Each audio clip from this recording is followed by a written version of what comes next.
ભારત પાકિસ્તાનના યુદ્ધને લઈને સુરત નવી સિવિલ હોસ્પિટલમાં તંત્ર દ્વારા દવાઓનો સ્ટોક કરવામાં આવ્યો, જેમાં injection, tablet, glucose bottle, series વગેરે દવાઓ 3 મહિનાની સ્ટોક કરવામાં આવી છે.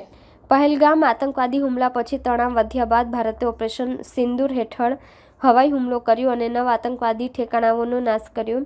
આ પછી પાકિસ્તાનના વળતા હુમલાના જવાબમાં મોટા હુમલા કરવામાં આવ્યા, જેના કારણે લાહોરથી ઇસ્લામાબાદ સુધી ગભરાટ ફેલાયો છે અને ભારત પાકિસ્તાન વચ્ચેનો સંઘર્ષ ચરમસીમાએ છે અને ભારતીય સેનાઓએ પાકિસ્તાનના દરેક હુમલાનો યોગ્ય જવાબ આપ્યો છે. એક તરફ જ્યાં પાકિસ્તાન સરહદ પર માત્ર 48 કલાકમાં ઘૂંટણીએ પડી ગયું છે, ત્યારે યુદ્ધને લઈને સુરત નવી સિવિલ હોસ્પિટલમાં તંત્ર દ્વારા દવાઓનો સ્ટોક કરવામાં આવ્યો છે, જેમાં injection, tablet, glucose bottle, series વગેરે દવાઓ 3 મહિનાની સ્ટોક કરવામાં આવી છે.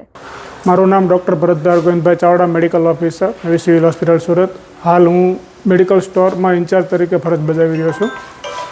હાલ જે આપણા ભારત દેશની પાકિસ્તાનની યુદ્ધ બાબતમાં જે ચર્ચા ચાલી રહી છે, એ બાબતમાં આપણે સિવિલ હોસ્પિટલમાં કયા પ્રકારનો બંદોબસ્ત ગોઠવવામાં આવેલો છે?